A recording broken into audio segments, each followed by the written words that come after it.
김정현이라고 합니다. 만나서 반갑습니다. 오늘 사회를 맡아주시기로 한 선생님께서 좀 일정에 차질이 생겨서 저하고 그 다음에 그 문학객자 바람부는 연구소 대표님이시자 문학객자로 활동하시고 계시는 이광준 선생님께서 같이 해주실 예정입니다. 그리고 오늘 또 기다리셨죠? 김영하 작가님 또 함께하는 시간으로 마련했습니다. 자, 그러면 큰 박수로 한번 맞이해볼까요? 네. 오늘 아마 이 공휴일에 이렇게 또 홍대 거리를 찾으셨고 그리고 또 서울 와우북 페스티벌 와주셔서 너무 감사한데요. 올해 주제는 만인을 위한 인문학. 저희가 올해 인문학 1, 그 다음에 책, 사람이라는 키워드로 진행을 하고 있습니다. 책에는 사람이 산다라는 소주제로 같이 진행을 하고 있고요. 오늘 김영하 작가님하고 같이 다양한 이야기들 나눠보려고 해요. 그래서 홍대 특유의 그 문화 아시죠? 자유스러움 그리고 돌발적인 질문들 기다리고 있습니다. 선생님께서. 그래서 아마 홍대에서 또 자주 오시기도 하지만 또 여러분들을 만나는 시간들이 또 소중하고 또 여기서 또 오고 가는 또 소통의 계기들이 아마 또 나중에도 또 추억으로 남고 또 기억으로 남을 수 있을 것 같아요. 그럼 김영하 선생님의 인사 한번 들어볼까요? 네, 박수로 맞이해주세요. 네. 안녕하세요. 이걸로 하면 돼요? 이걸로 그냥 마이크 드셔야죠. 그죠? 이거는 그게 아니구나. 마이크 하나 더 갖다 주세요. 예, 안녕하세요. 잘 보이세요? 네, 제가 이렇게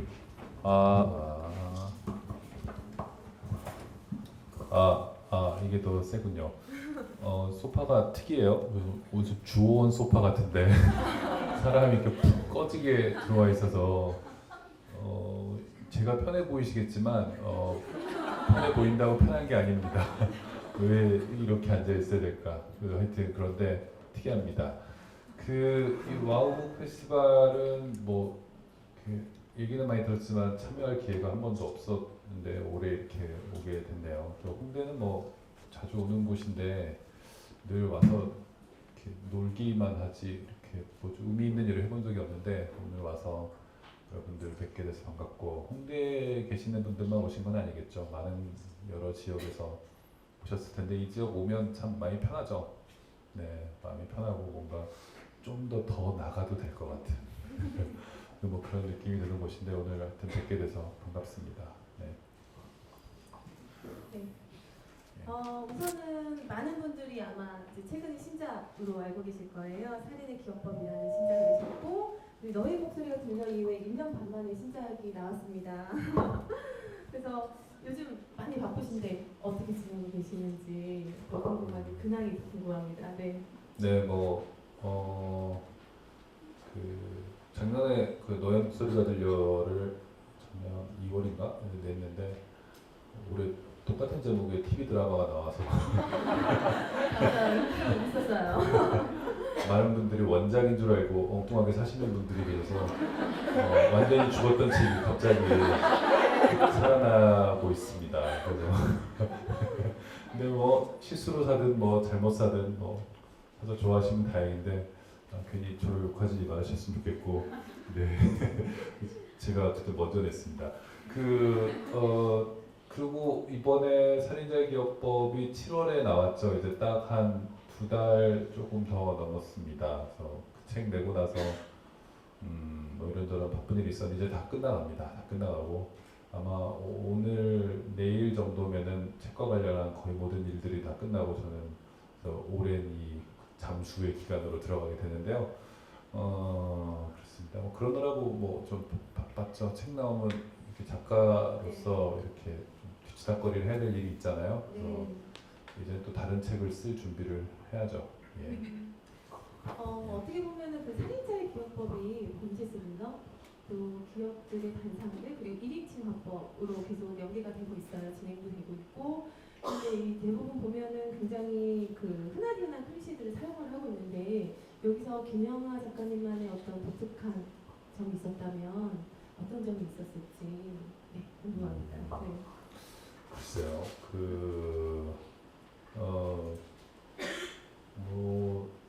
연쇄살인범 얘기는 많이 있죠. 네. 많이 있고요.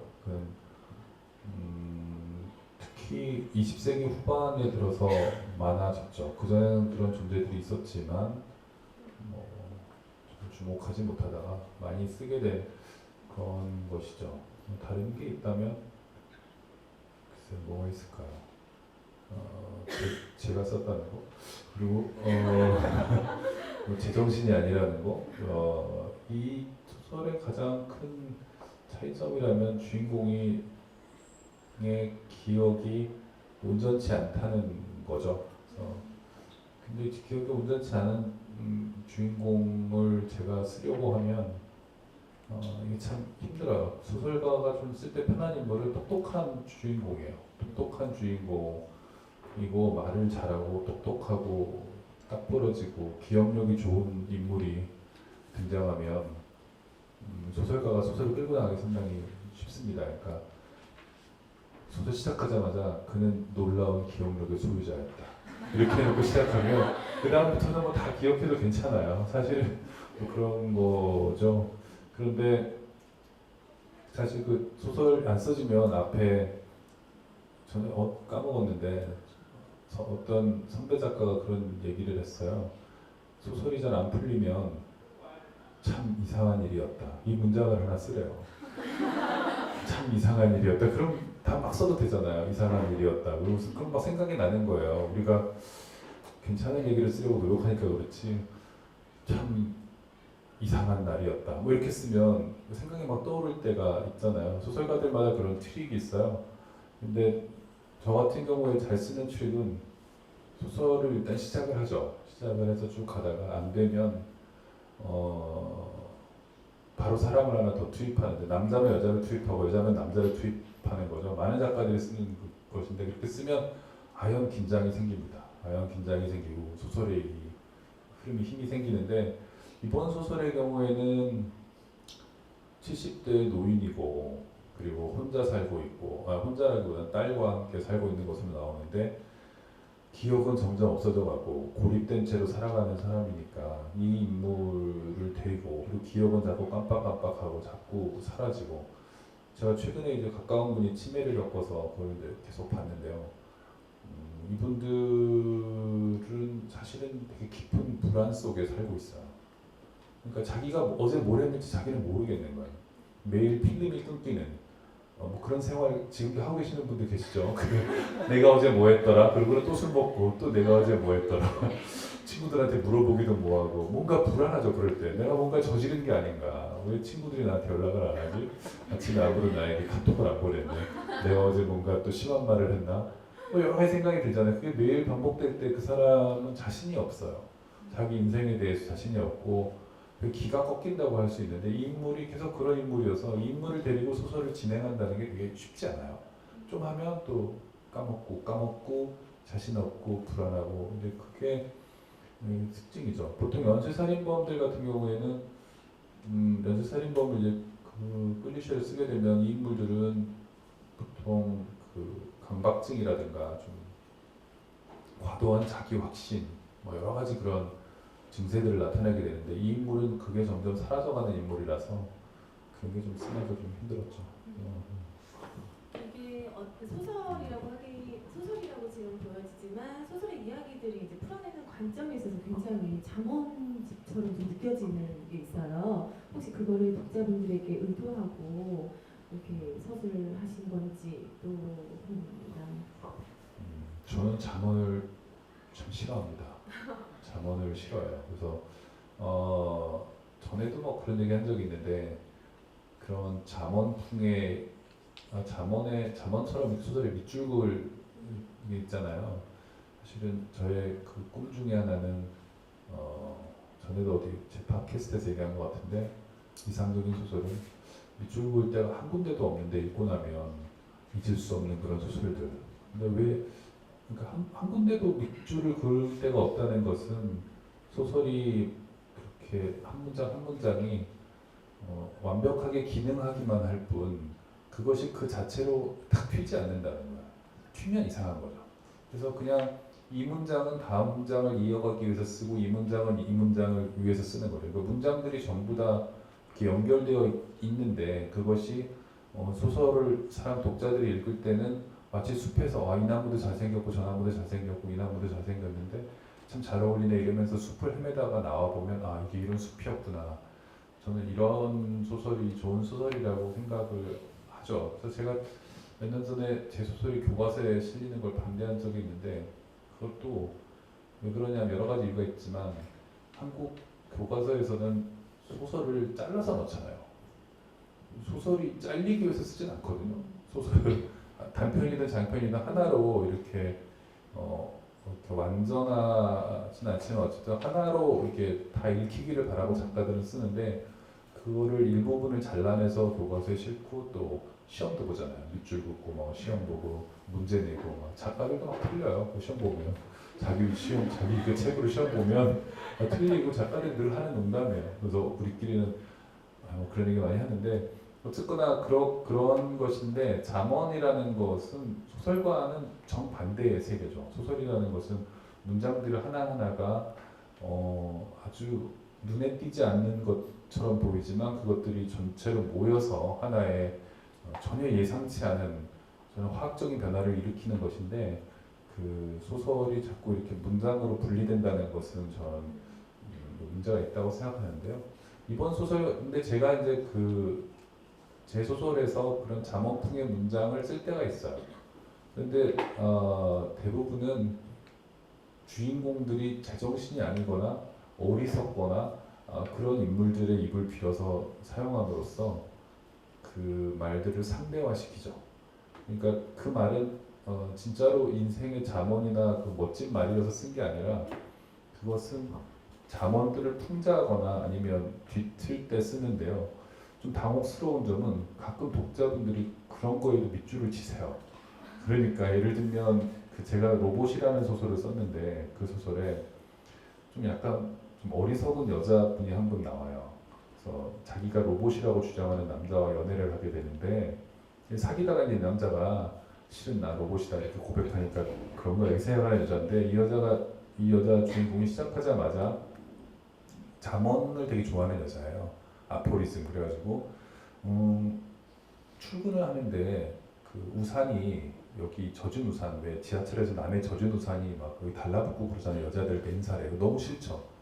그래서 이 여자가 자기가 잠언을 만들어요. 그래서 인생이란 그 젖은 우산을 견디는 것이다 이렇게 써요. 근데 좀 웃기는 잠언이잖아요, 그죠? 젖은 우산을 왜 견뎌요? 뭐야 아저씨 저리가 이러면 되는데 그걸 견디면서 마치 잠언풍의 문장처럼 만든 거잖아요.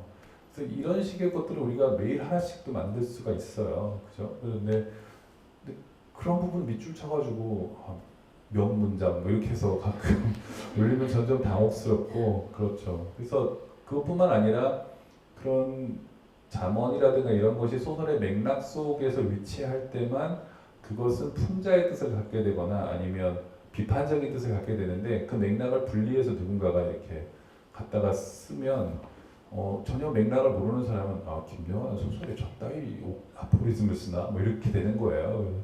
뭐 그런 것까지 제가 막을 수는 없지만 이번 소설 같은 경우에도 김병수라는 주인공은 제정신이 아닌 연쇄살인범이잖아요. 이 양반은 제 소설의 과거로 돌아가자면 파괴할 권리에 나오는 그 인물하고 맞닿아 있는데 그 소설의 주인공도 제정신이 아닌 사람이잖아요. 제정신이 아니죠. 사람들한테 카탈로그를 보여주면서 어떤 자살을 하는 게 좋겠느냐 이런 거 해라 뭐 카탈로그로 보여주고 안내하는 자살 안내인인데 저는 그 인간도 약간 과대망상에 걸린 좀 시대착오적인 인물이라고 생각을 했어요. 그래서 그 사람이 한 말을 맥면 그대로 받아들여서는 안 되죠. 밀란 푼데라도 그런 얘기 전에 한 적이 있는데 소설 속에 나온 주인공들의 말들은 전부 상대적으로 받아들여야 되는 거잖아요. 근데 그 인물이 한 말 예를 들면 이 시대의 신이 되고자 하는 자는에게는 두 가지 길밖에 없다. 예술을 하거나 창작을 하는 것이다. 근데 이것은 사실은 이미 19세기 예술지상주의가 팽배할 때 이미 그 낭만주의 시대에 쓸고 지나갔던 오래된 거를 이 사람이 아직 붙잡고 있기 때문에 그게 이상해 보이는 거거든요. 이 사람이 지금 예술을 한다고 신이 된다고 믿는 사람이 어디 있겠어요. 근데 우리나라뿐 아니라 다른 나라에서도 제가 이런 질문을 많이 받아요. 아직도 그렇게 생각하십니까? 그건 제 생각이 아닙니다.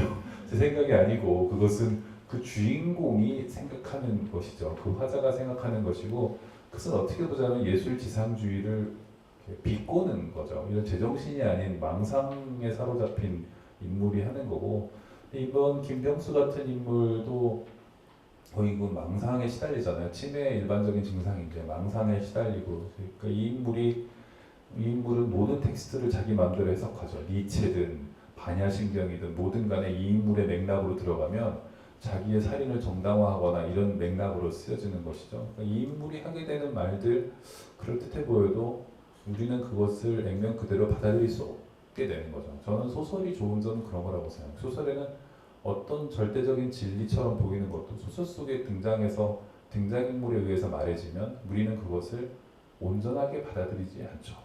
도구마가 될 수가 없는 게 소설의 특징이고, 언제나 이렇게 한 번쯤 거리를 두게 만드는 거잖아요, 소설이. 그 소설이 그럼으로써 우리에게 어떤 그 세상을 보는 독특한 시각을 주는 건데, 그런 의미에서 저는 이번에 이제 김병수의 잠언 같은 것도 그런 상대적인 맥락에서 보면 좀 더 재밌는 독법이 나오지 않을까 그렇게 생각합니다. 오늘 시작하기 전에 잠깐 김영하 작가님하고 얘기를 나눴었는데 부산에서 한 지금 1년 반 정도 네. 지내셨다고 하고 얘기를 들어보니까 이번 살인자의 격돌이 부산에서 좀 집회를 좀 집중적으로 하셨다는 얘기 들었어요. 그래서 부산이라는 공간이 좀 이 소설의 그 신작을 내자고 어떤 영향을 좀 미쳤는지. 네, 네, 되게 크네. 목소리가 더 멋지게 들리는 것 같아요. 네, 제 마이크만 너무 키우신 것 같은데 좀 있으면 픽소리 날 것 같은데 좀 줄여주시고. 네, 너무 크지 않아? 저한테만 크게 들리나? 아니에요? 부산에 제가 한 1년쯤 살고 있어요. 부산에 1년쯤 살고 있는데 작년에 뉴욕에서 돌아온 뒤에 1년 동안 지금 1년 좀 넘었는데요. 네, 그렇죠. 어디에 사느냐는 좀 영향을 많이 주는 것 같아요. 작가로서 홍대에 사는 작가와 무슨 청담동에 사는 작가가 좀 다르겠죠, 느낌이. 그리고 늘 아침에 새벽에 술에 취한 사람들을 보는 삶하고 그다음에 뭐 좀 다르겠는데, 부산은 남성적인 도시입니다. 남성적인 도시예요. 저는 부산을 만든 사람들이 세 부류가 있다고 생각해요. 부산에서 살아가면서 느낀 건데, 한 부류는 원래 거기에 있던 그 바다로 생계를 유지하던 분들입니다. 어부들과 또는 뭐 선원들 이런 흐름이고요. 그 다음에는 부산이 큰 항구로 발전하면서 항구에서 무역이라든가 이런 걸 하면서 살아남은 상인들이 있다고 생각해요. 그 상인들을 우리는 이제 그 남포동 이런 쪽과 많이 볼 수 있죠. 거대한 이 상인들의 흐름이 있습니다. 그들은 있고요. 그래서 어부들의 경우에는 되게 과묵하고 남성적이고 말이 별로 없어요. 제가 가서 보면 그런 집안들은 그 가문 전체가 좀 그래요. 조용하고 과묵하고 그런 편이고, 근데 이 상인들 같은 경우에는 개방적이에요. 그러니까 항구라는 것은 막 전 세계에서 많은 게 들어오잖아요. 개방적이고 좀 의외로 경상도 분들인데 우리가 갖고 있는 선입견과는 달리 외부에는 개방적이고, 특히 일본의 문화 같은 거 부산을 통해서 들어온 거 많죠. 그래서 부산에서 히트해서 서울로 올라온 게 의외로 되게 많아요. 노래방도 처음에는 부산에서 유행했던 겁니다. 서울에는 노래방이라는 게 없었어요. 저는 그걸 생생하게 기억하는데 90년대 초반에 서울에서 소문이 들려오기 시작했어요. 부산에는 노래방이라는 게 있는데 되게 재밌다 그런다. 뭐 들어가면 방에서 사람들이 노래를 부르는데 그 진짜 재밌다 그러는데, 그 뭐 부산 일본의 가라오케 같은 게 이제 상륙해서 거기서 이제 유행을 하다가 그게 서울로 치고 올라왔는데 그 무렵이 언제냐면 서태지가 막 등장하던 그 무렵이에요. 그 무렵에 올라왔는데 그때만 해도 노래방에 가면 운동권들이 퇴폐 문화에 젖었다면서 막 비판하고 그랬어요. 노래방에 가서 노래 부른다고 그게 뭐가 이렇게 큰 죄라고 노래방 가서 노래 좀 부르는데 퇴폐 문화에 젖었다 그랬는데, 하여간 그런 거라든가 아니면 뭐 그 일본 음식점들 있죠. 일본 음식점들, 일본식 주점들 이런 거 다 이제 부산에서 시작해가지고 올라온 몇 개 큰 유행들이 있어요. 그런데 그런 흐름이 있고, 또 하나는 피난민들이 부산을 만들었죠. 피난민들이 내려간 이 사람들은 억척이고 강한 생명력을 갖고 있으면서 부산 자체가 전반적으로 좀 남성적인 그 힘이 있는 가운데 상인들의 유연함 같은 게 있는 그런 도시예요. 그래서 저는 영화제 같은 것도 잘 어울린다고 생각해요. 부산에 그런 개방성과 여러 가지 면에서. 그래서 부산에 있다 보니까 남자들에게 많이 그 남성적인 것 영향을 받으면서 이번 소설이 좀 짧고 그렇잖아요. 짧고 좀 남성적이고 좀 함축적인 게 부산 사람들이 말이 짧아요. 말이 짧으면 어떻게 되냐면 되게 시적이 됩니다. 그래서 부산 말은요 엄청나게 긴 말도 한두 단어로 줄일 수 있어요. 그래서 너는 왜 인생을 그렇게밖에 못 살고 제발 그런 거 좀 하지 말고 막 이런 막 긴 말이 있잖아요. 서울 사람들한테 그런 말이 부산에서는 그냥 좀 뭐 이런 말로 다 줄여집니다. 좀 하면 다 많은 걸 함축할 수 있어요. 하지 마라. 근데 다 그러면 그 안에 여러 가지로 뭐 다 함축할 수 있고 부산 남자들은 남자들일수록 말이 정말 짧아요. 너무 긴 말을 하는 것을 부끄럽게 생각하고 개그맨 윤형빈 있잖아요.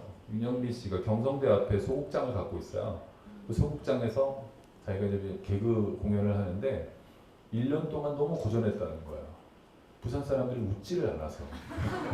그래서 왜 안 웃나 알아봤더니 부산 남자들은 웃으면 진다고 생각한대요. 웃으면 지는 거예요. 그래서 친구들이랑 얘기할 때 친구가 아무리 재밌는 얘기해도 크게 웃지 않는 게 부산 남자들의 이 전통인데 이런 사람들의 세계에 있다 보니까 영향을 좀 받게 되겠죠. 영향을 받게 되고 또 그런가 하면 또 거기는 남쪽이잖아요. 그래서 호남도 그렇고 영남도 그렇지만 남쪽으로 내려가면 충청도도 그렇죠. 이게 서울 사람들이 상당히 분명하게 얘기하는 걸 좋아하는데 그 지방으로 내려가면 비유를 써서 말하는 걸 참 좋아해요. 지방에서 올라오신 분들 잘 아시죠? 간단한 것도 정말 비유를 섞어서 말하는 걸 좋아하는데 제가 그 부산 서면에 있는 안경점에 갔어요. 안경을 맞추려고.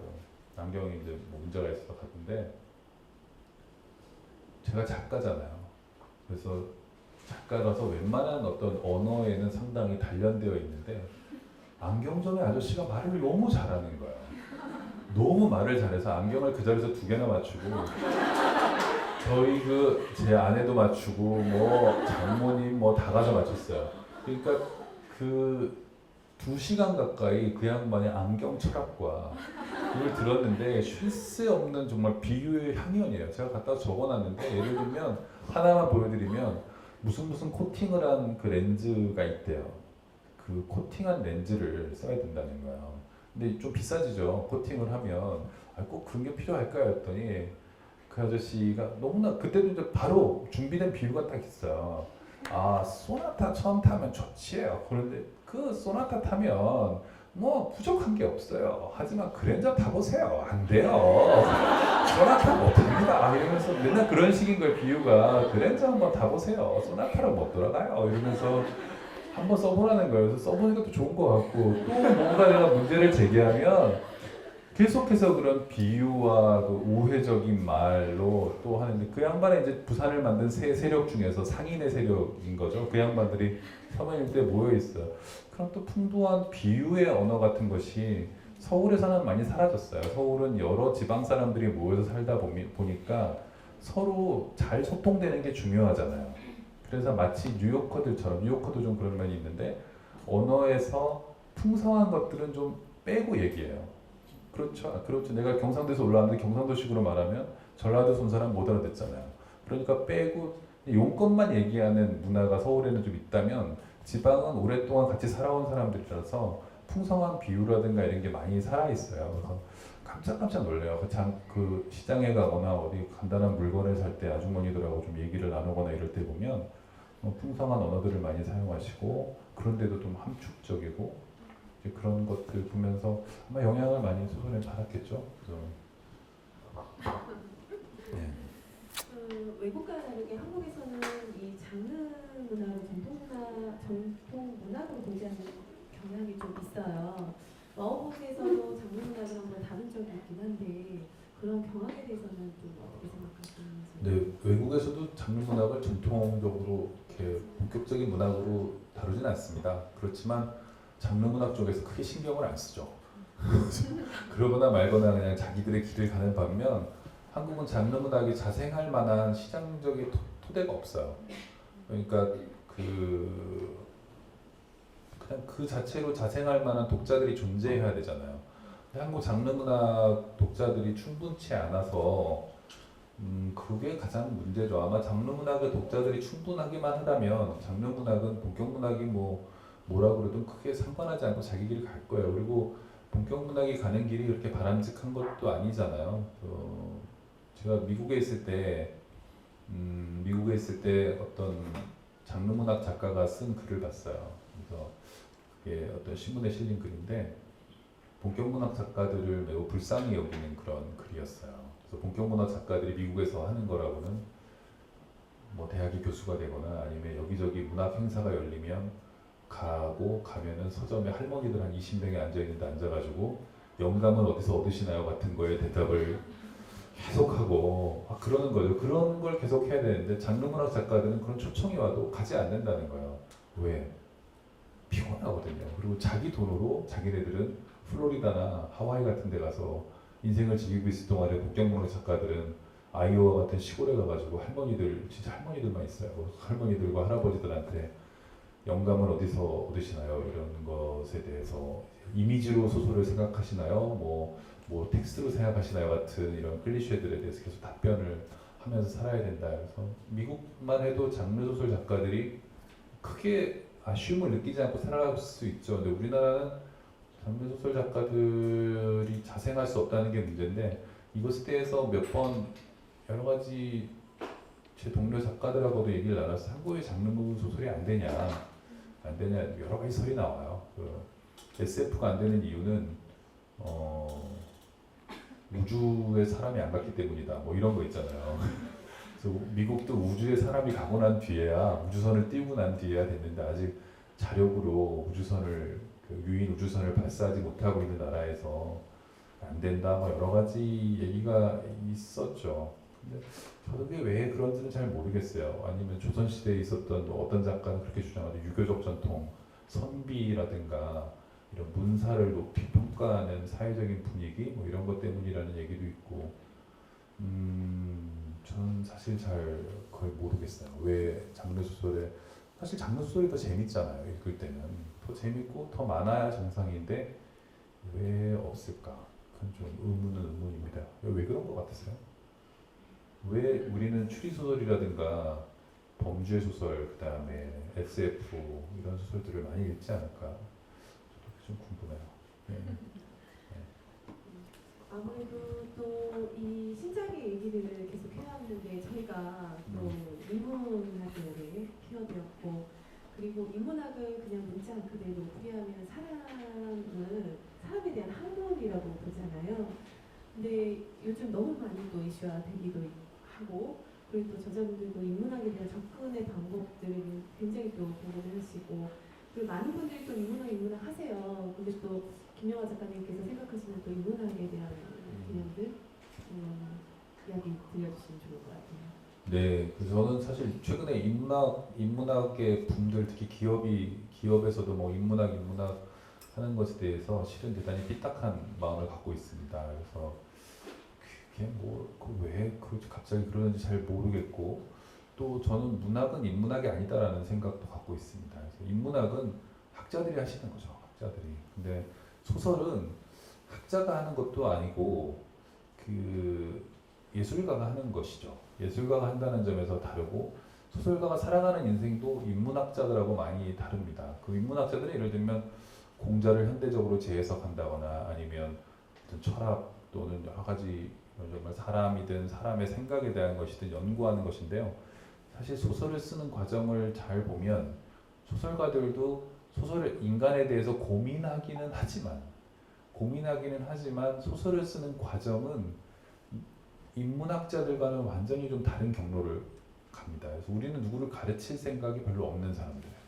소설가는 누구를 가르치지 않습니다. 그게 소설의 가장 특징이고 제가 최근에 다른 데 가서도 얘기를 했었는데 소설은 매우 이상한 것입니다. 인문학과 완전히 달라요. 인문학에서 예를 들면 정의란 무엇인가라는 책을 보면 정의란 무엇인가에 대한 얘기를 하잖아요.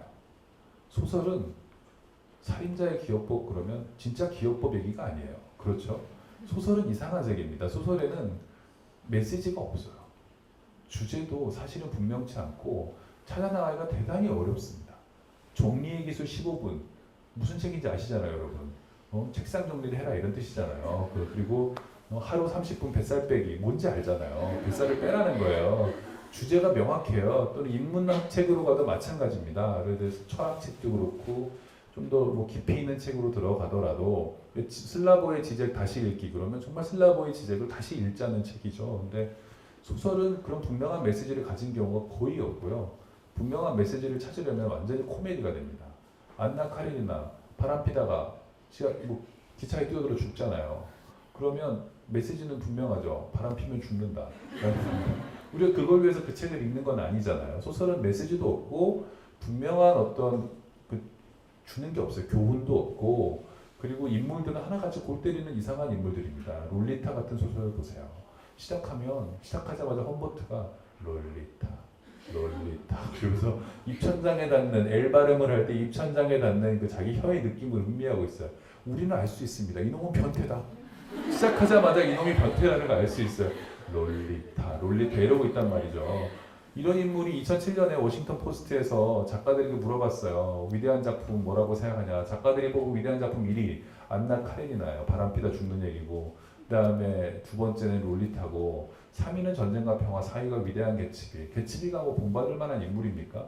그죠? 5년 전에 지가 안 돌아와서 여자가 딴 남자랑 결혼했는데 5년 만에 돌아와가지고는 남편을 한 번도 사랑한 적이 없다고 내 앞에서 남편한테 말해. 이런 사이코 아닙니까? 이런 인물은 본받을 만하지 않죠. 그러니까 소설은 우리에게 뭘 가르쳐주는 바가 없어요. 그리고 작가들이 소설을 쓸 때도 그런 동기를 거의 갖고 있지 않습니다.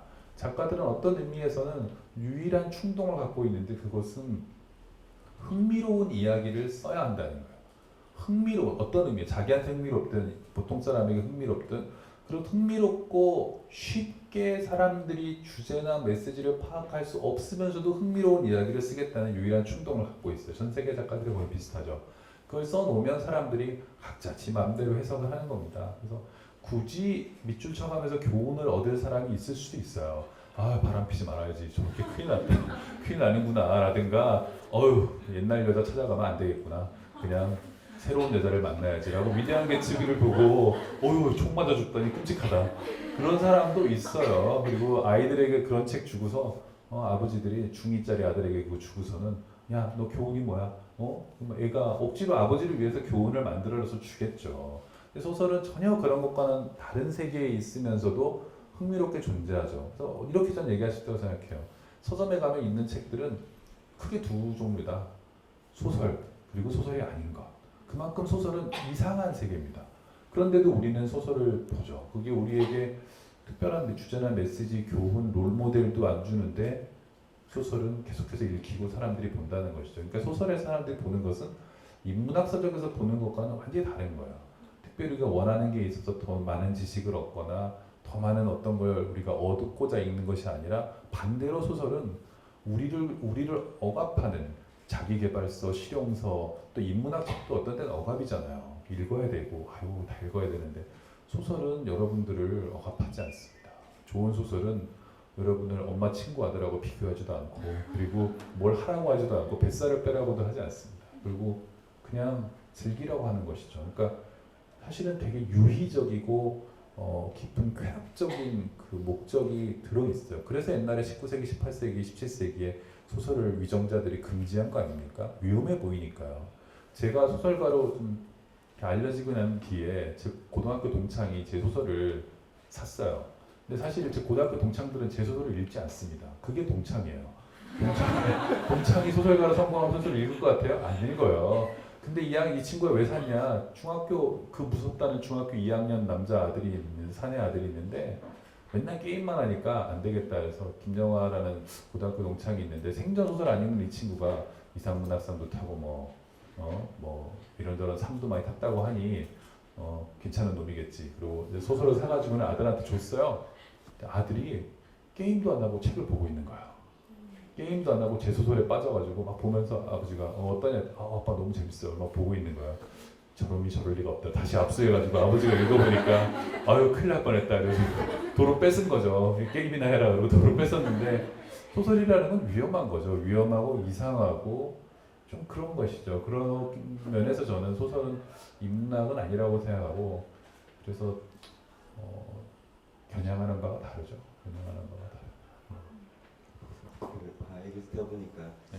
이제 와우 책 축제가 이번 주제가 만을 위한 인문학이니까 네. 그러면 그런 소설에 대해 흥미로움을 만들기 위해서 네. 그래도 오늘 오신 분들한테 이제 공개를 해줄 수 있는 인문학적 원천 아니면 이렇게 재료, 소설적 재료를 주로 많이 편독하시거나 뭐 네네.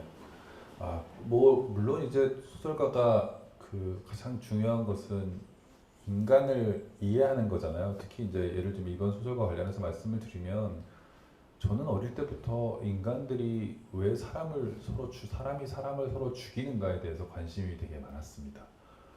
사람이 사람을 죽이는 문제에는 저만 관심이 많은 게 아니라 모든 분들이 관심이 많죠. 그것이 알고 싶다의 대부분은 사람이 사람을 죽인 것에 관한 이야기고 도대체 그 여대생은 왜 억울하게 죽었는가, 왜 죽었는가, 또 왜 죽였는가, 그리고 뭐 최근에도 보면 사법연수원에 들어갔던 그 남자의 아내는 왜 자살했는가, 누가 그 여자를 죽게 했는가 이런 거고 인류의 가장 오래된 텍스트들을 보면 시작하자마자 살인으로 시작하는 경우가 많아요. 성경을 보면 성서를 보면 구약 성서의 처음은 시작하자마자 거짓말을 하는 거죠. 거짓말을 합니다. 너 따먹었지? 나 안 따먹었다 그러죠. 안 따먹었다. 거짓말했다가 벌 받는 얘기고 그 다음에 곧 몇 페이지 지나지 않아서 에덴 동산에서 쫓겨나자마자 일어나는 일은 뭐냐 하면 카인이 아벨을 죽이는 겁니다. 카인이 동생을 질투하여 죽이죠. 죽이고 또 부인합니다. 거짓말을 하는 것이죠. 인류의 오래된 서사에는 그런 살인으로 가득 차 있고 그것은 인간의 가장 오래된 어떤 행위일지도 모르죠. 그래서 제가 이번 소설에도 나오지만 선사시대에 죽은 인류의 두개골을 조사해 보면 상당수가 살해당한 거예요. 상당수가 살해당한 거죠. 뭐 두개골이 예리한 이 돌도끼 같은 걸로 맞았거나 칼로 찔렸거나 이런 겁니다. 태반이 살해당해서 죽었지 병에 걸려서 죽은 사람이 그렇게 많지 않죠. 그리고 인류 20세기 초반까지도 보면 수많은 1차 세계대전, 2차 세계대전까지 많은 사람이 살해당해서 죽잖아요. 그래서 최근에 제가 읽은 책에는 그런 얘기가 나와 있었어요. 인간이 침팬지나 이런 원숭이, 그러니까 유인원 뭐 이런 쪽과 영장류 쪽으로 진화해 왔잖아요. 그런데 침팬지들을 보면 서로 많이 죽여요. 많이 죽이고 살해를 많이 합니다. 그래서 인간이 거기서 진화해 왔기 때문에 영장류의 특성을 많이 갖고 있다고 하죠. 많이 갖고 있다고 하는데 만약에 그 재미있는 가정인데 인간이 앵무새로부터 진화했다면 부부간의 사이가 아주 좋을 거라는 거야. 바람을 거의 피지 않고 그리고 서로 앵무새끼리 죽이는 일은 거의 없어요. 인간들끼리 훨씬 평화롭게 살아갔을 거라는 거야. 물론 이제 남의 말을 계속 따라하면서 살았겠죠. 근데 그런 특성들을 갖고 있는데 그러니까 소설가로 살아가기 위해서 물론 저는 많이 보죠. 진화나 진화 심리학도 보고 생물학도 보고 다른 작가들을 보면 근데 소설가들이 많은 분들이 인문학에서 영감을 받으리라고 생각하시지만 소설가들은 물론 그쪽을 봅니다. 심리학도 보고 사회학도 보고 문화인류학도 보고 다 보지만 의외로 제 동료 작가들을 보면 저도 그렇지만 무척 현실적이고 실질적인 글들을 많이 봅니다. 김훈 선생님 같은 분 있잖아요. 칼의 노래 김훈 선생님은 뭐 수소 쓰다가 주로 뭐 배를 배를 만드는 법에 관한 책이라든가 뭐 저 같은 경우에도 그 살인에 관해서 인간은 왜 살인을 저지르는가 같은 근원적인 물음을 다루는 책도 보지만 실제로 살인들이 어떻게 벌어졌는가에 대한 매우 지루한 경찰 보고서 같은 걸 한참 보고 있을 때도 있어요. 또는 치매에 대한 의학적 보고서를 볼 때도 있고 수많은 그런 현실적인 데이터들을 보고 있을 때가 더 많은 것 같아요. 그런데 지금 여기가 인문학 뭐라고 해서 말씀을 드리자면 제가 소설가라 그거밖에 관심이 없어서 소설가가 되겠다는 분들이 혹시 계시다면 물론 인간에 관한 학문으로부터 시작을 하셔야 되지만 하셔야죠. 네. 근데 꼭 그것만은 아닌데 하여간 소설가라는 거는 매우 이상한 종류의 인간들이고 이상한 직업이라서 두 가지 충동을 다 갖고 있는 것 같아요. 그래서 이런 아까 제가 뭐 약간 엇나갔습니다만 인문학을 하려는 일종의 학자로서의 성향도 분명히 갖고 있는 반면 또 그와 반대로 그것으로부터 탈주하려는 예술가적 속성을 동시에 갖고 있어야 작가가 되거든요. 그래서 소설을 읽을 때조차도 독자들도 두 가지 뇌를 다 써요. 그러니까 좌뇌와 우뇌를 동시에 써야만 소설을 즐길 수가 있어요. 그 좌뇌는요 어떤 기능을 하냐면 여러분 다 아시죠? 논리적이고 이성적인 부분을 관장하잖아요. 그래서 그 좌뇌를 쓰게 되면 어떤 일이 있냐, 추리소설을 읽을 때 반드시 좌뇌가 필요하죠. 어떤 뇌의 범인이지? 힌트가 뭐지? 뭐가 이게 문제지? 다 살펴보잖아요. 그런데 좌뇌만 가지고는 소설을 재밌게 즐길 수가 없어요. 우뇌가 사용되는 우뇌는 등장인물에게 감정이입을 하게 만들죠. 그리고 그 이야기에 이야기를 사랑하게 만들고 이 인물이 잘 됐으면 하는 바라는 그런 마음이 있어야 소설을 읽게 되잖아요. 좌뇌만 쓰는 책들은 이른바 경제학 책들은 좌뇌만 써도 읽을 수 있잖아요. 그런데 우뇌는 쓸 필요가 없어요. 경제학 책을 읽을 때는 수요와 공급 곡선이 만났다. 너무 아름다워. 라든가 드디어 만났다. 수요와 공급 곡선. 다행이다. 이런 우뇌는 쓸 필요가 없어요. 그런데 소설에서는 두 인물이 만나기만 해도 떨리잖아요. 떨리고 드디어 만났구나 주인공 둘이. 이게 우뇌의 작용입니다. 그런데 좌뇌는 그런 와중에도 여러 가지 비판적인 생각들을 하죠.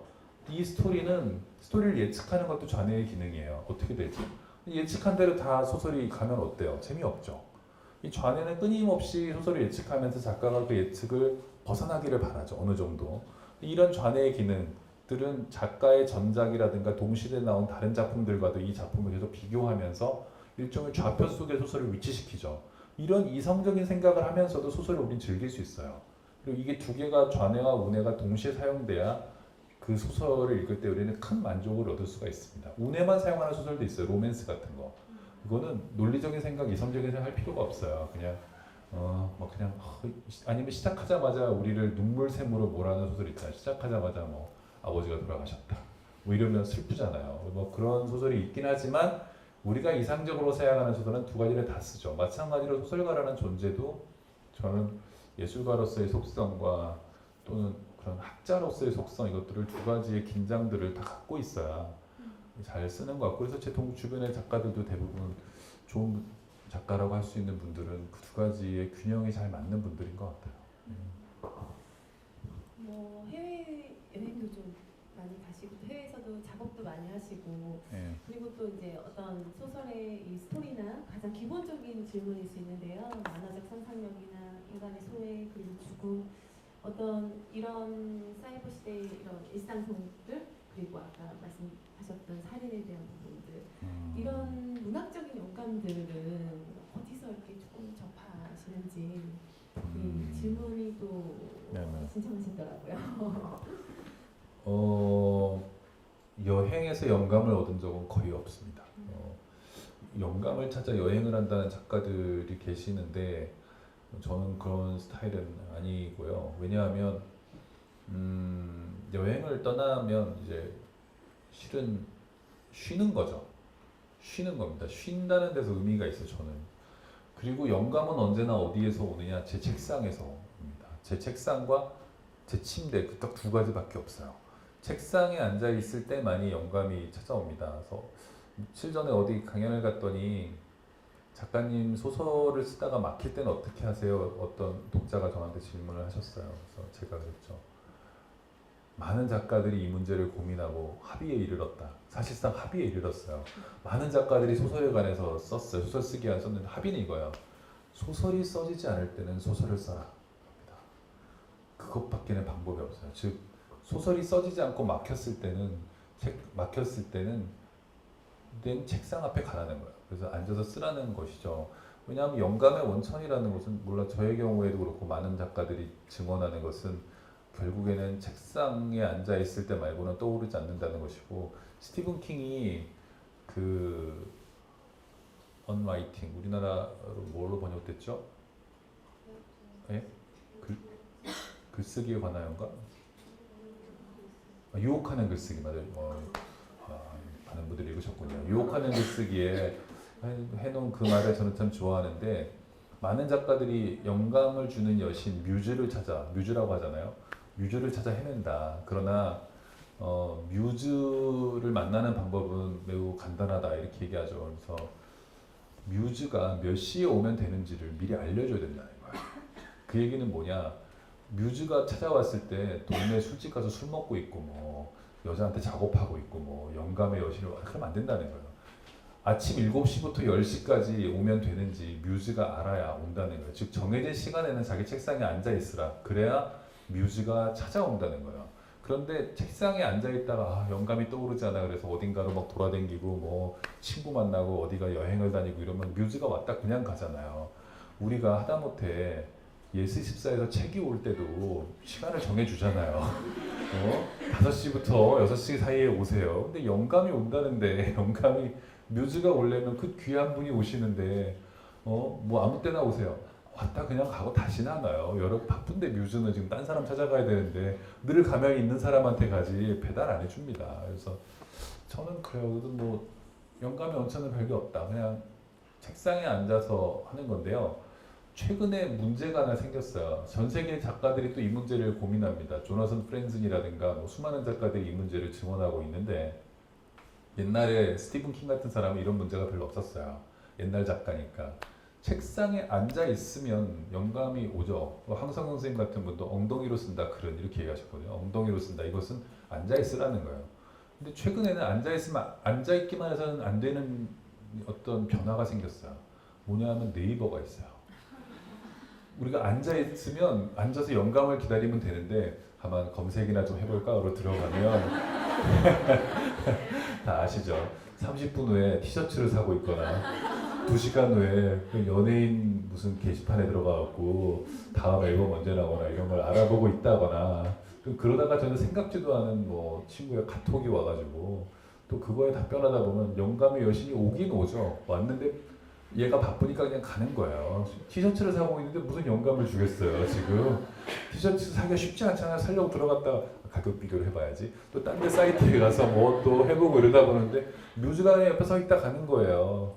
최근 그 미국에서도 이제 작가들이 디스트랙션 어떻게 그러니까 그 주의를 빼앗는 것들과 싸우는가 이게 지금 현대 작가들의 중요한 과제예요. 특히 신인들이라든가 새로 작가가 되고자 하는 사람들은 고산폰이 필요한 지금 이런 시점입니다. 그래서 주의를 빼앗는 것들, 책상에 앉아 있다고 해도 인터넷 접속을 끊지 않는 한 사실은 길바닥에 앉아서 친구들이랑 놀고 있는 것과 크게 다르지 않아요. 까똑까똑하고 자꾸 오는데 무슨 영감이 오겠어요. 까똑만 오죠. 까똑만 오니까 그 문제가 되게 좀 작가들에게는 이제 중요한 문제가 되고 있어요. 하여간 영감의 원천은 책상과 침대, 인터넷 접속이 되지 않는 책상과 침대입니다. 네. 네. 아무래도 또 많은 분들이 이 자리에 또 한 70여 분 정도 계세요. 그래서 한번 질문이 혹시 있으면 질문을 한번 받아볼까 하는데 혹시 질문 있으신가요? 그렇죠. 처음이 어렵죠. 네.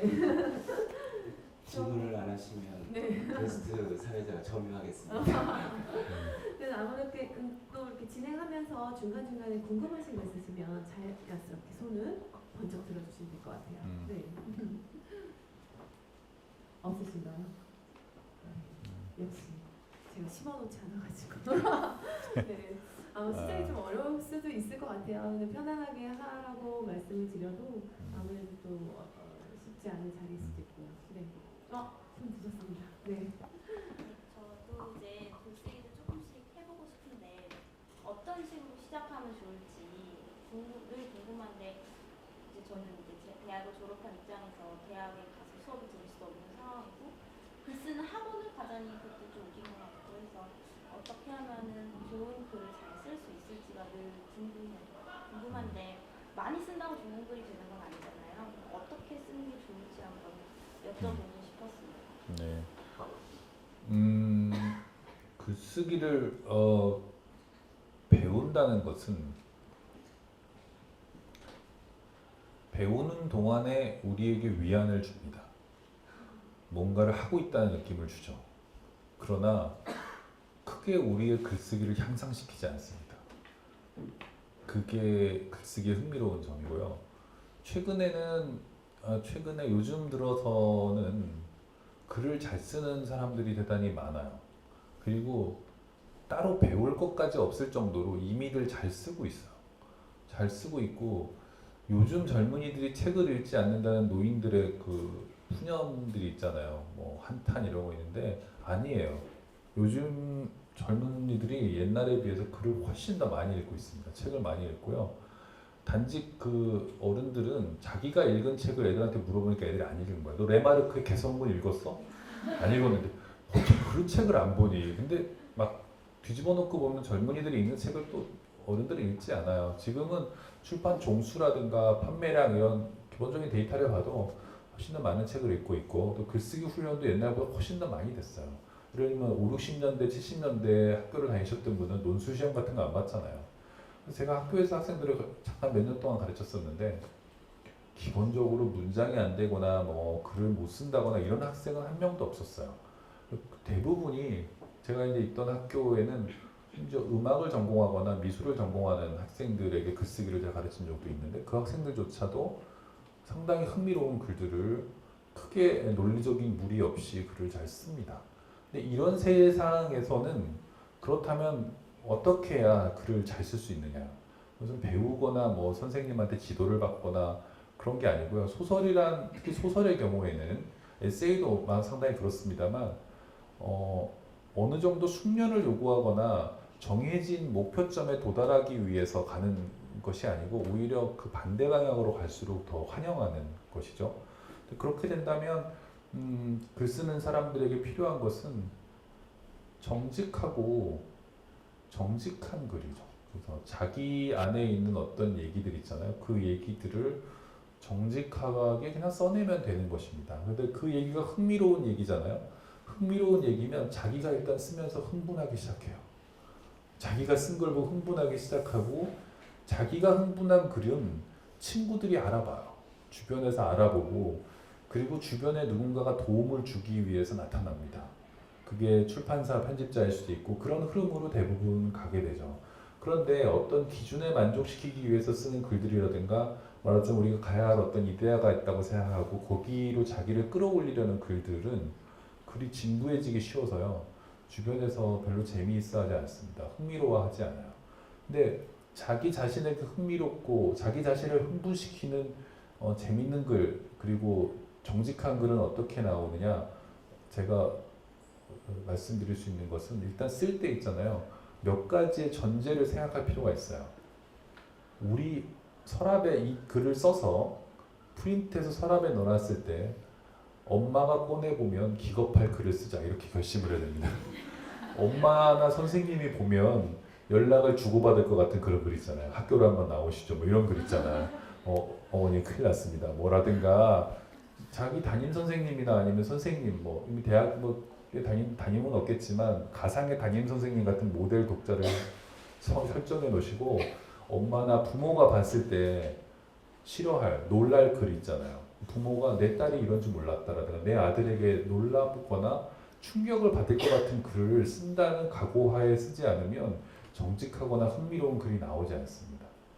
저희 어머니 같은 경우에도 제가 초기에 썼던 단편들을 읽어보시는 큰 충격을 받으시고 그 이후로는 저를 제 소설을 거의 읽지 않으시지만 하여간 그런 것은 우리에게 글쓰기에 대한 생각을 좀 바꾸게 만들죠. 예, 정말로 부모가 보면 깜짝 놀랄 글. 근데 그런 글을 쓰다 보면 어떤 느낌이 드냐면 되게 통쾌한 느낌이 들어요. 예, 부모는 우리에게 좋은 걸 많이 해주셨죠. 우리를 키워주고 먹여주고 재워줬지만 한편으로는 우리를 억압하는 바도 있어요. 우리가 나답게 살지 못하도록 만드는 바도 있거든요. 부모는 또 자기가 살기를 원하는 방향으로 아이가 살기를 원하고 글은 우리를 20년 또는 뭐 15년, 20년, 25년 동안 우리에게 씌워졌던 그런 부모 또는 부모의 탈을 쓴 어떤 보수적인 이데올로기 이런 것들이 우리를 억누르고 있을 때 그걸 탈출시켜주는 그런 것이고 그런 때만 의미가 있어요. 그리고 사람들은 사실은 누군가 신인 작가가 그런 걸 쓰기를 기다리고 있지 신인 작가가 꽤 잘 쓴 글을 쓰기를 기다리는 것은 아닙니다. 그러니까 10대, 20대에 그런 세상을 깜짝 놀라게 하고 도발적이고 이상하고 깨는 글을 쓰지 않은 작가가 30이 되면 어떻게 되겠고 40이 되면 어떻게 되겠습니까? 20대에도 이미 말랑말랑하고 무난한 글을 쓰면 30대에는 너무너무 지루한 걸 쓰겠죠. 10대, 20대에 그래도 정말 깨는 걸 써야, 깨고 솔직하고 정직하고 이런 글을 써야 그 뒤에도 꽤 흥미로운 글을 쓰겠죠.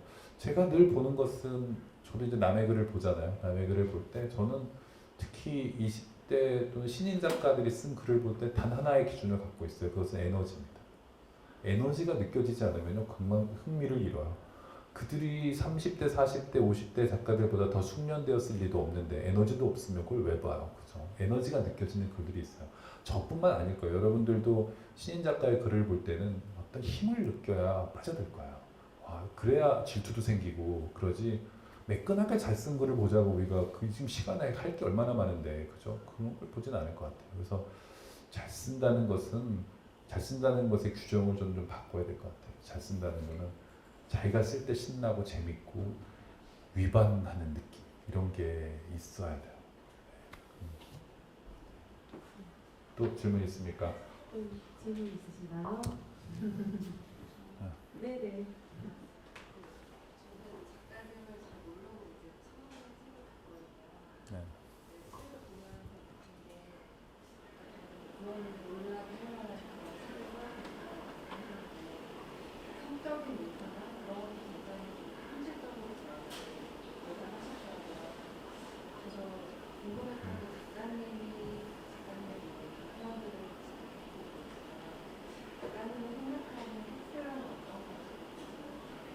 제가 생각하는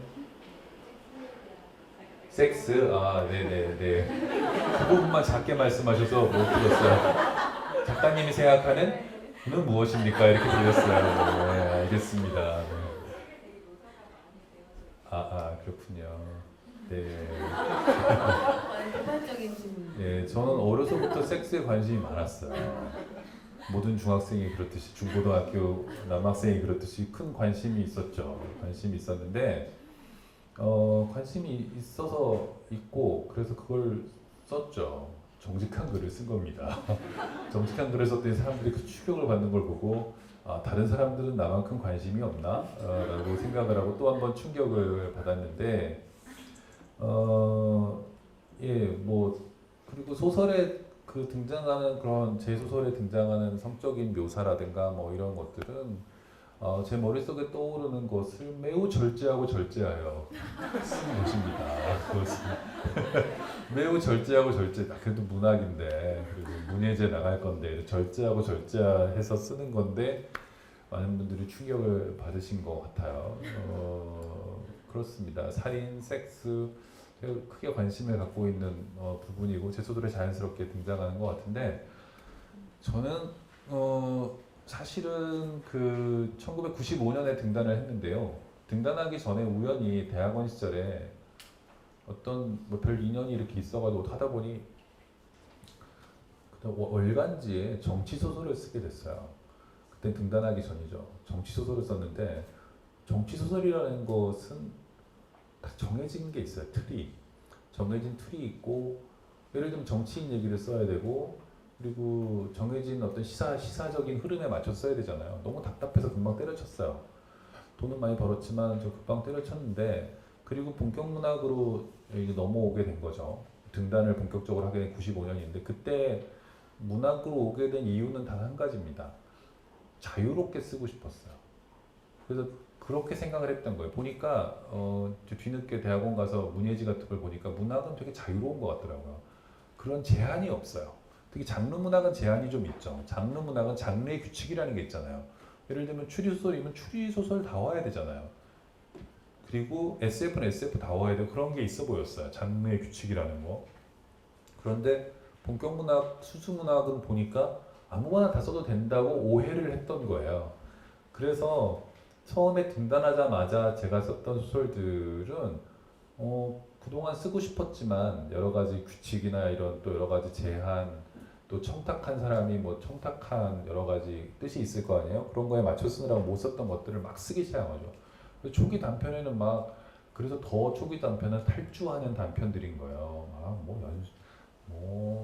하여튼 많은 이상한 이야기들이 나오게 되는데, 그랬는데 그때 마침 한국 문학이 크게 변화하고 있었던 시점입니다. 90년대 초반까지만 해도 운동권들의 후일담 문학들이 많았어요. 그래서 옛날에 운동했는데 요새 세상이 왜 이렇게 됐냐, 뭐 옛날이 좋았다, 뭐 우리 아름다운 젊은 날은 어디로 갔나, 이런 감상적인 소설들이 되게 많았는데, 그런 소설들이 서서히 끝나가고 있던 시점에 뭐 새로운 상상력이 필요하다 이러고 있을 때 제가 그런 이상한 얘기들을 쓰기 시작한 거죠. 뭐 남녀가 트렁크에 갇혀갖고 못 나오고 죽는 얘기, 절망적인 섹스를 계속하다가 그냥 트렁크에서 죽는 얘기, 그 다음에 뭐 내 사랑 십자드라이버 같은 거는 뭐 이렇게 토막살이를 한다거나, 또 뭐 하여튼 그런 소설들이 가득 찬 거, 벼락을 맞으러 다닌다거나, 뭐 10대들이 퍽치기를 한다거나, 이런 얘기들이 막 나온 거죠. 근데 저는 그냥 생각나는 대로 막 탈주하는 느낌으로 썼는데 시대랑 잘 맞았기 때문에 문학계에서 되게 환영했어요. 우리는 이런 소설이 필요했다 그래서 이렇게 해서 쓰면 되는 줄 알고 해서 썼던 거죠. 썼고 그게 어쨌든 저랑 잘 맞았어요. 제 성향하고. 제가 만약에 그냥 어떤 틀 안에서 살고 싶었으면 회사 같은 데 다녔겠죠. 근데 소설을 쓰는 뜻은 예전이나 지금이나 똑같은데 자유롭기 위해서 쓰는 거예요. 마음대로 쓰고 싶은 것을 써도 되는 곳이기 때문에 여기 있는 것이고, 저는 칼럼 같은 것도 누가 주제를 정해주면 안 써요. 신문이라든가 뭐 잡지 같은 데서 뭐뭐에 대해서 써주세요 그러면 안 써요. 그냥 전적으로 알아서 써주세요 그래야 쓰게 되고, 그 최근에 시네21에 쓰고 있는 것들에서 뭐 칼럼이 산으로 가고 있는데 그게 제 특성이에요. 그런 영화에 관한 글쓰기, 제가 2000년대 초반에 썼을 때 그 전까지만 해도 영화 평론도 되게 엄격한 그런 게 있었어요. 영화 얘기를 쓰면서 저렇게 딴소리를 많이 하는 그런 영화 에세이는 처음이다라고 그런 얘기 많이 들었었는데, 그 뒤에 이제 그런 글들이 많이 나오게 됐는데 그게 제 특성이고, 그리고 저는 소설을 쓸 때 과정이 이렇게 됩니다. 아까 저분한테 답변 드린 것과 관련이 있는데요. 어떤 것을 머릿속에 떠올리죠. 구상을 했는데, 예를 들면 이런 거예요. 벼락을 맞으러 다니는 사람들을 얘기를 써봐야 되겠다는 머릿속에 떠올랐어요. 그래서 제 아내는 전통적으로 현대문학을 공부한 사람이에요. 그걸로 석사를 받은 사람이죠. 아내가 이제 제가 누워있을 때 옆에 있으니까 물어보죠. 이번 단편은 벼락을 맞으러 다니는 사람들 얘기를 써봐야 되겠다 했더니 제 아내가 웃었어요. 농담인 줄 알고. 그거 써야 되겠다 생각이 들더라고요. 제 아내는 그런 거는 문학이 아니라고 생각한 거예요. 그건 만화에나 나오는 얘기지, 웹툰에나 나올 법한 얘기지, 그건 진지하게 문학과 사회 같은데 실을 소설이 아니라고 생각한 거예요. 근데 저는 그런 과정이 많았어요. 그러니까 제가 뭘 떠올렸을 때 이거는 한국 문학에서 받아들일 수 있는 게 아니다라는 생각이 들거나, 그 어른들이 약간 놀라겠다라는 생각이 들면 갑자기 기분이 좋아지면서 그걸 써야 되겠다는 생각이 드는 거죠. 그래서 그런 과정을 통해서 쓴 소설들이 많아요. 피레침 같은 벼락을 맞으러 다니는 사람 얘기도 그렇고, 뭐 비상구 같은 소설도 폭치기 하는, 신촌에서 폭치기 하는 애들 얘기인데요. 그 소설은 저조차도 써놓고 나서 한 6개월, 1년 가까이 서랍에 넣어놓고 아무한테도 보여주지 않고 발표를 안 했어요. 왜냐하면 이런 거는 문학판에서 받아들일 수 있는 게 아니라고 생각했죠. 근데 막상 나갔을 때는 사람들이 큰 반향이 있었죠. 대부분 제 소설 중에서 크게 반응이 있었던 소설들은 그렇게 소설이 될 수 없을 거야, 문학이 될 수 없을 거야 라고 생각했던 것들인데, 그런 것들이 결국에는 한국 문학의 일부가 되어가는 과정, 그런 것이었던 것 같아요. 그러니까 섹스 얘기하다 너무 여기까지 왔는데, 쓰면 안 될 것 같아서 썼던 거예요. 답은 그렇습니다. 거기에 있는 어떤 엄격한 규칙이라든가 장르적인 그 틀들 있잖아요. 그게 소설 중반까지는 재미있는데 그 뒤에 넘어가면 크게 흥미를 잘 느끼지 못해요. 그래서 제 소설에서 장르 소설적인 규칙을 가져와서 쓰는 소설들이 되게 많이 있거든요. 장르 소설적인 분위기를 가져와서 쓰는 게 많이 있지만 뒤에 소설이 늘 산으로 가잖아요. 그렇죠. 그것은 제가 그 틀들을 별로 좋아하지 않아서 그래요. 그래서 영화 같은 것도 예측하기 어려운 얘기들을 하는 이상한 영화들을 좋아하지, 이렇게 그 스릴러 소설 같은 거를 영화로 옮겼다거나 아니면 본격적으로 그런 소설들이, 영화들 있잖아요. 그러면 중간에 보다가 안 보는 경우가 많이 있어요. 잘 보진 않습니다. 네, 이쪽에서 보시면. 네. 직업으로서 작가의 삶을 어떤 계기에서 선택하게 되셨나요? 직업으로서 어떻게 작가를 택하게 됐느냐. 그게 참 그 유명한 어떤 작가분은 외야로 날아가는 야구공을 딱 보는 순간 나는 작가가 될 거야라고 생각했던 그런 멋있는 계기가 있으면 얼마나 좋을까 생각해 본 적이 있는데 일단 저는 야구를 좋아하지 않아서 잘 모르겠고 그게 계기를 굳이 따지자면 저는 이제 저희 부모님이 저보고 경영학과를 가라고 그랬는데요. 1학년 1학기 첫 주를 보내면서 알았어요. 잘못 왔다. 잘못 왔다는 걸 알았어요. 회계 원리에 들어가 보고 나서 바로 알았고요. 그 뒤로는 상대 근처를 거의 가지 않았고요. 상대보다는 학생회관에서 주로 시간을 보내면서 4년을 보냈죠. 네, 그러면서 그랬는데 여러 가지 또 우여곡절이 있어서 대학원을 가게 됐어요. 대학원은 군대를 가지 않기 위해서 진학을 했던 것인데 그 당시에 석사장교라는 게 있었어요. 석사장교로 들어가면 6개월만 군대 생활을 하면 소위로 끝나는 거였어요. 근데 제가 들어가자마자 없어졌어요. 들어가자마자 없어져서 또 역시 방황하는 또 대학원 생활을 보내다가 이제 소설을 쓰기 시작을 했죠. 근데 아마 제 주변은 제 대학원 시절에 가장 열심히 했던 거는 국악연구회라는 동아리였어요. 저는 대금을 불었는데 저는 연세대학교 100주년 기념관에서 독주도 한 사람이에요. 네, 대금을 제가 좀 불었습니다. 네. 그때 이제 저랑 국악연구회 동기가 88만 원 세대를 쓴 우석훈은 해금을 했습니다. 둘이 합주도 많이 했어요. 우석훈은 이게 해금하고 저는 대금 불어서 합주도 자주 하고 그랬는데 하여튼 그걸 제일 열심히 했었죠. 근데 그 뒤에 대학원에 가서 근데 주변에 이제 국악하는 애들하고 그 다음에 경영학 하는 애들은 잘 모르고 학생 하여튼 그런 애들밖에 없어서 글을 쓰면 누구한테 보여줄 사람도 없었고 친구 문우가 없었죠. 한마디로 문우가 없었는데 대학원을 다닐 때 PC통신이라는 걸 처음 시작했어요. 여러분 기억나시죠? 옛날에 12414인가 거기에 전화하면 삐 하면서 딱 접속되잖아요.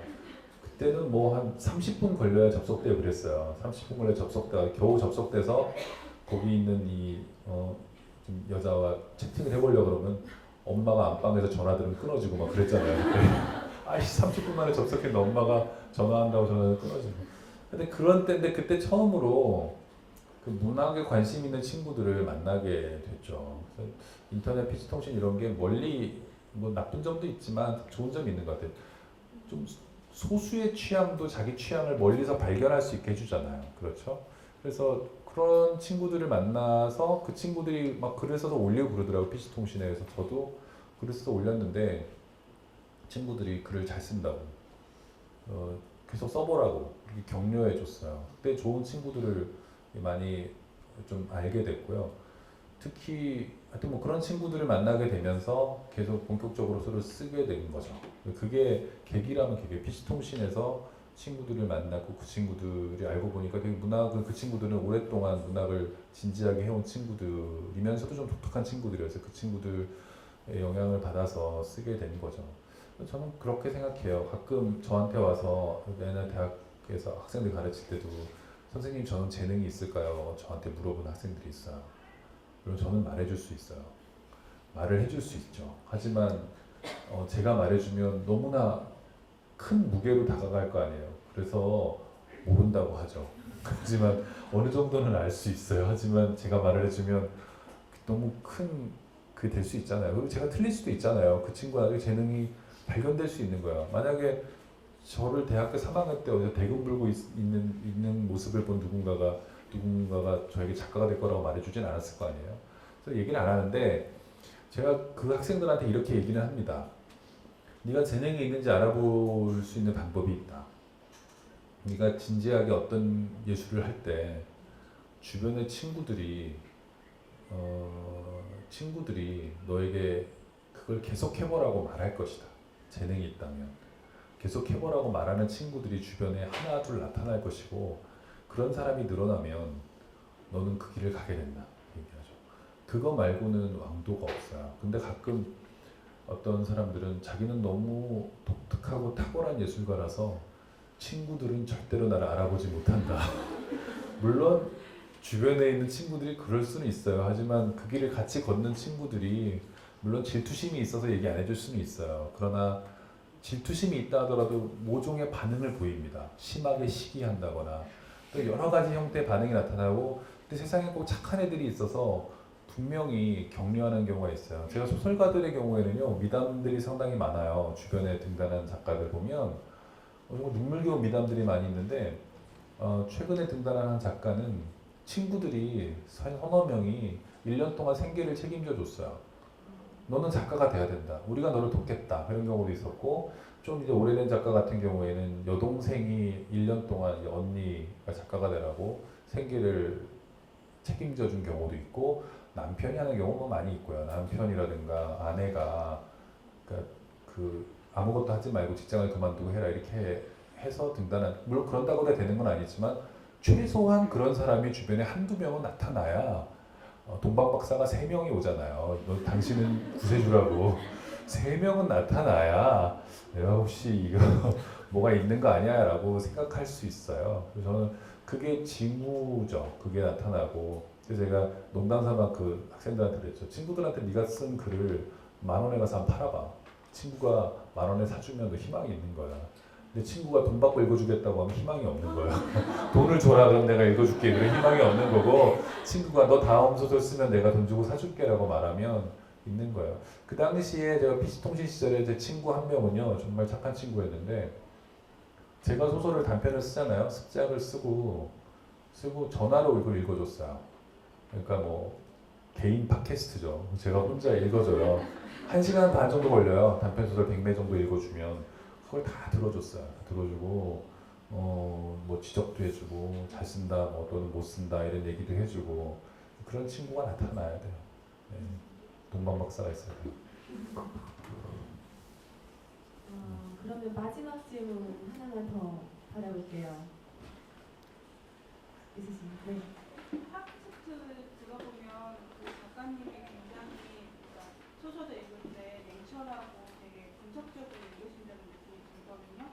근데 문학을 전공하는 사람은 그렇게 그러니까 많이 단련됐지만 일반读자가 그렇게 날카롭게 읽을 수 있기는 좀 힘들잖아요. 네. 그래서 그렇게 연습할 수 있는 눈을 가질 수 있는 방법이 어떠신지. 예, 좋은 질문인데요. 소설을 그 날카롭게 그 분석적으로 읽을 수 있게 된다는 거는 일종의 저주입니다.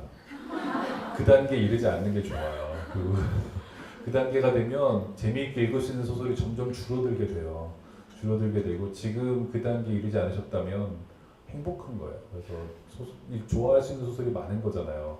읽어가면 읽어갈수록 점점 더 좋아할 수 있는 소설이 줄어든다는 것은 슬픈 일이죠. 그리고 어떤 작가의 소설을 쭉 따라 읽다가 어떤 순간부터 그 작가가 소설을 못 쓰게 되는 경우가 있어요. 실망하게 되는 경우도 있고, 그러면 근데 거기서 회복되는 작가가 그렇게 많지는 않아요. 다시 그걸 극복하고 더 좋은 작품을 써내는 경우가 많지는 않은데, 어쨌든 그렇게 자꾸 이렇게 배제하고 이러다 보면 좋아할 수 있는 소설은 점점 줄어들고, 그러다 보면 이제 요즘에는 점점 고전으로 가게 되는 것 같아요.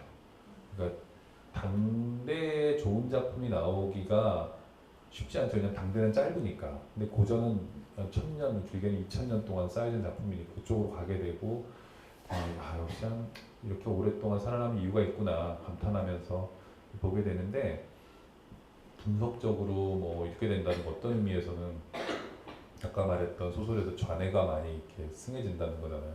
물론 그러면서도 만족할 수 있는 소설을 충분히 우리는 찾아갈 수가 있는데, 그런 소설이 줄어든다는 게 문제예요.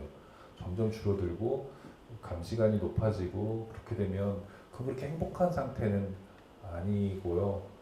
그렇게 됨으로써 소설가들이 소설을 읽을 때 점점 까다로워지는데, 불행이기도 하고 행이기도 하고, 저는 그게 꼭 좋은 것 같지는 않아요. 그러나 소설을 쓰겠다면 좀 더 분석적으로 볼 필요는 분명히 있어요. 제가 옛날에 소설을 쓸 때 저는 필사를 거의 한 적이 없는데, 한번 누가 그 필사하면 좋다고 해서 한번 해봤어요. 근데 별로 이렇게 큰 도움이 안 된다는 걸 깨닫고 안 했는데 그 대신에 한 게 있어요. 김승옥 선생의 무진기행이라는 소설 있잖아요. 여러분 다들 읽어보셨죠? 무지는 안개가 명산이다. 뭐 이래가지고 시작을 쭉 하는데 그러면 이제 베껴 쓰는 사람들이 많이 있었어요. 근데 베껴 쓰는 사실 그 사람 문자를 갖게 되는 건데 그게 뭐가 좋은 건지 저는 잘 모르겠어요. 그렇잖아요. 안 하기 시작했는데 대신에 무진기행을 내용 단락별로 나누어서 마치 국어 시간처럼 한번 해봤어요. 무진기행 크게 기승전결로 나눌 수 있어요. 여러분 해보시면 알 수 있습니다. 기승전결로 나눌 수 있는 매우 전형적인 텍스트인데요. 근데 기승전결 안에도 단락들이 있을 거 아니에요. 뭐 갔는데 뭐 누구를 만났다 이런 거 그걸 나눠봤거든요. 제가 깜짝 놀란 게 있어요. 뭐냐면 기승전결의 내용 단락수가 똑같아요. 기승전결의 내용 달라서 예를 들면 10개다 그러면 10개, 10개, 10개 이렇게 돼 있어요. 근데 김승욱 선생님을 알았을 리가 없어요. 소설가는 그런 거 안 해. 자기가 쓸 때. 알았을 리가 없는데 소설을 쓰고 나서 여러 번 고치는 가운데 어떤 균형점에 도달하게 된 거죠. 예, 그 미술에서도 그런 게 있잖아요. 미술에서도 보면 그걸 뭐 황금률이라고 그러나요? 그런 것에 수렴해 가게 되잖아요. 화가가 그걸 자루 재서가 아니라 하다 보면 그가 갖고 있는 천부적인 어떤 균형감과 거기에 도달하게 되듯이 김승옥의 무진기행은 어떻게 보자면 처음에 그 소설을 썼을 때 김승옥 선생의 동료였던 평론가 김현이라는 이런 사람분들은 너무 멜로드라마틱하다. 뭐 이렇게 뭐 가서 여자랑 오페라 부르고 뭐 이상하다 이랬대요. 그런데 이 소설이 되게 오래 살아남은 이유가 있는데 많은 분들이 문장이 아름다워서일 것이다 여러 가지 얘기하지만 실은 내적인 원리가 있는 거죠. 그 안에 기승전결에 또 말하자면 작가도 모르는 사이에 성취된 완벽한 균형 같은 게 있는 거야. 근데 그런 관점으로 보면 그 다른 소설들 특히 좀 우리가 읽고 나서 되게 이건 뭔가 큰 구성에서 큰 만족감을 주는 소설이 있어요. 그냥 끝날 때쯤 돼서 끝났다는 느낌이 들거나 아니면 뭔가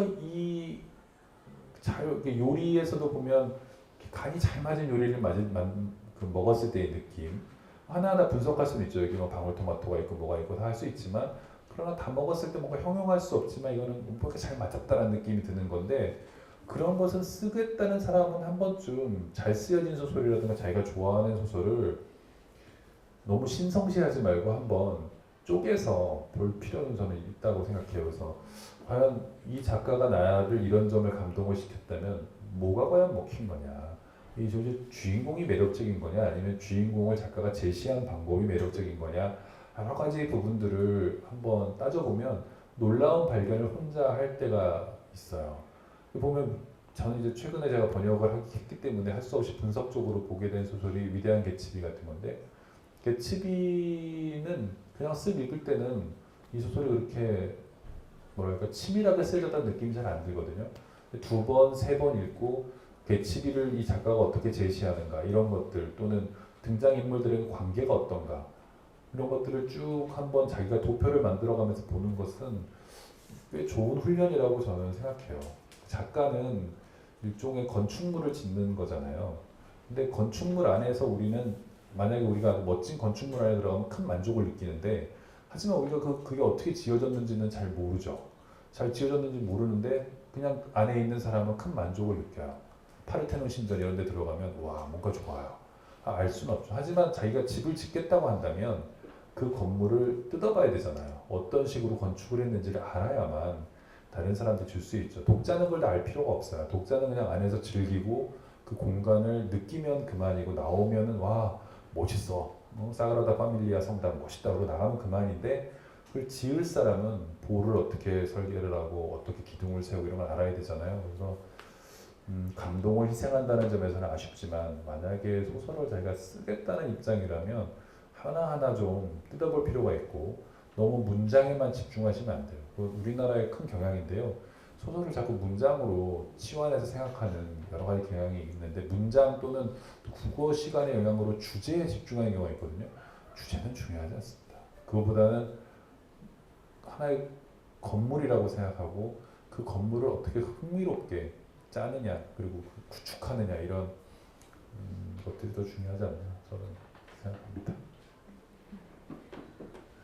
이 자리에 계신 분들 중에서 혹시 또 작가 지망생도 있을 테고 또 그리고 이런 계속 질문들이 글쓰기에 관한 질문들이 굉장히 많이 나오고 있는데 마지막으로 이제 조언을 한마디 해주신다면 네.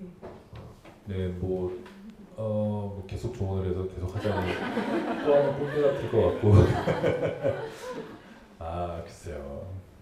뭐 그게 오늘 이상하게 글쓰기 하는 질문이 많은데 글 쓰려는 분들이 많은가 봐요. 아니, 홍대 이 주변에 많으신가? 글 쓴다는 거는 멋진 거죠. 그래서 저는 참 작가가 되기는 잘했다고 생각할 때가 있는데 글 쓰는 사람들의 수명이 짧잖아요. 오늘 톰 클랜시가 죽었죠. 톰 클랜시가 66세로 죽었습니다. 붉은 10월 이런 거 쓰신 분. 돈도 많이 버셨는데 그 돈도 다 못 쓰고 일찍 가셨습니다. 최인호 선생님 얼마 전에 돌아가셨죠. 비교적 일찍 세상을 떠나셨고 그게 뭐 제가 한번 조사해 본 적이 있는데 원광대 의대에서 조사를 했는데 93년도까지 조사한 거예요. 20년 동안. 그러니까 지금보다는 평균 수명이 짧을 때인데 그때도 보면 제일 오래 산 사람들이 종교인입니다. 평균 수명 80세. 오래 살아요. 가족이 없잖아요. 가족으로 인한 스트레스가 없어서 오래 살 수 있어요. 그리고 정치인 오래 살고요. 우리가 이 가까운 동네에 벌써 오래 사시는 대통령들 계시잖아요. 꽤 오래 사시는 분들이 계시고. 그런데 작가, 그냥 쭉 내려가다 보면 기자가 거의 최하위권이에요. 기자. 그 밑에가 작가입니다. 93년까지 조사한 그 통계를 보면 61세로 나와요. 이게 지금은 좀 올라갔겠죠. 근데 작가가 제일 빨리 죽는 것은 분명합니다. 그 작가는 글을 쓴다는 것은 수명을 단축하는 것입니다. 수명을 단축하는. 제가 지금 올해 46인데 이제 15년 남았어요. 그 통계를 보면 열심히 살아야 됩니다. 낭비할 시간이 없어요. 물론 좀 길어졌겠죠. 근데 뭐 그렇다 하더라도 한 20년쯤 남은 것 같아요. 생이. 근데 또 하나의 통계를 제가 알아봤는데 그것은 직업 만족도에 관한 것입니다. 직업 만족도가 가장 낮은 직업이 뭔지 아세요? 이거 지금 몇 차례 조사해도 거의 비슷해요. 전 세계적으로 비슷한데 패션 모델입니다. 패션 모델의 직업 만족도가 매우 낮아요.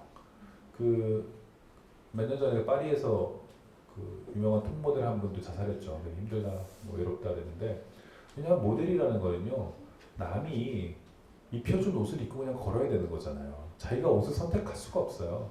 그냥 패션 디자이너가 그냥 너 이거 입어 빨리 나가 그럼 나가야 돼요.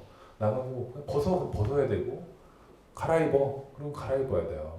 그냥 자율성이 없죠. 자율성이 없는 존재에게 이 큰 만족은 있을 수가 없어요. 남이 살라는 대로 사는 인생이고 남이 입혀준 옷을 입는 인생 좀 낮아요. 그런데 그 사진가 같은 경우도 꽤 높고요. 꽤 높아요. 작가가 상당히 높습니다. 작가들의 삶의 만족, 직업 만족도가 의외로 꽤 높은 것으로 나타났어요. 그건 뭘 의미하느냐? 작가들은 일찍 죽는데도 그냥 좋다고 사는 사람들이에요. 수명이 짧은데도 그냥 좋아하면서 살다가 일찍 가는 사람들이라는 걸 알 수 있어요. 그리고 작가가 한번 되면 쉽게 그만두려고 하지 않아요. 그리고 10년, 20년 작품을 못 쓴 사람도 만나보면 다음 작품 준비하고 있다고 해요. 그 쓰고 있다고 하죠. 그리고 죽을 때까지 작가로 살려고 노력하고 최인호 선생님 같은 분도 항암제 치료 때문에 손톱이 다 빠졌잖아요. 근데 그분 손으로 쓰시는 분인데 골목 끼고 막 쓰고 그러잖아요. 대부분의 작가가 박완서 선생님도 그러셨고 거의 마지막 순간까지 글을 쓰려고 노력하다가 죽으세요. 안 해도 되잖아요. 이제 다 죽을 건데 쓰면 뭐해요. 그런데도 마지막 순간까지 글을 쓰려고 노력하는 걸 보면 후배로서 또 저기 내가 과연 그럴 수 있을까 싶은데 전 세계 대부분의 작가가 글을 최후까지 쓸 수 있는 한 쓰고 안 되면 뭐 말로도 쓰고 그래요. 구술로도 받아 적고 거기에 뭔가가 있는 거죠. 뭔가가 있어요. 글쓰기는 제가 어디 다른 데서도 말을 했는데 인간에게 주어진 최후의 희망 같은 거. 그러니까 가장 정말 힘들 때 아무것도 할 수 없을 때도 글을 쓸 수 있잖아요. 오히려 글은 많은 걸 할 수 있을 때는 안 써요. 카톡도 해야 되고 뭐 친구도 만나야 되고 동영상도 봐야 되고. 근데 만약 여러분이 감옥에 갇히면 뭘 하겠어요? 글을 쓸 겁니다. 감옥에 갇혔거나 아니면 어디 산에 갔다가 조난당해갖고 뭐 이렇게 되면 탈진하면 가족에게 글을 쓰겠죠. 비행기가 추락한다고 전에 어디서 그랬잖아요. 추락할 때 많은 사람들이 했던 일은 글을 쓴 거였어요.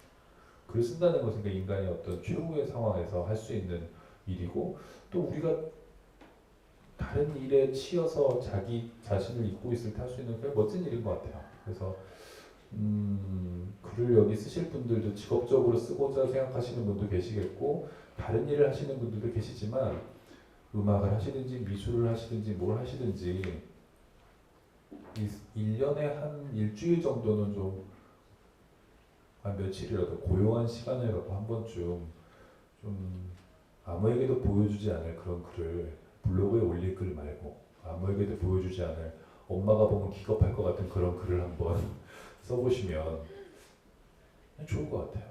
글쓰기는 누구나 할 수 있잖아요. 예, 바이올린이 아니잖아요. 누구나 할 수 있는 일이고 한 번쯤 도전해볼 만한 멋진 일이라고 생각합니다. 아무래도 또 작가님의 또 영감을 얻는 부분들 이런 부분들이 되게 굉장히 자유로움 속에서 많이 녹아져 있는 것 같습니다. 오늘 지금까지 같이 해주신 김영하 작가님께 다 박수 한번. 고맙습니다.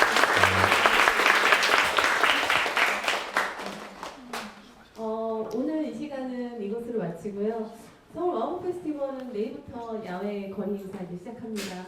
그래서 3일 동안 그 주차장거리에서 출판사 114개 출판사 만나실 수 있고요. 실내 행사는 아직도 유효하게 실내 사전 예약 받고 있어요. 아무래도 올해 또 주제가 만인을 위한 인문학이니만큼 다양한 프로그램들이 아직도 여러분을 기다리고 있고요. 지금 오늘 또 김영하 작가님 막 지금 핸드폰으로 막 찍으셨는데 이 핸드폰 찍으신 사진이나 리뷰 올려주시면 저희 온라인 이벤트도 지금 같이 진행을 하고 있습니다. 네, 행사를 또 참여를 못하신 분들에게 이 축제 열기들 아까 또 글쓰기에서의 가장 중요한 건 에너지라고 말씀하셨죠? 이런 에너지들을 좀 같이 나눌 수 있는 또 소통이 아마 이 사진과 리뷰 그리고 여러분들의 의견이 담긴 글쓰기가 아닐까라는 생각이 듭니다. 이 시간까지 함께 해주셔서 감사합니다.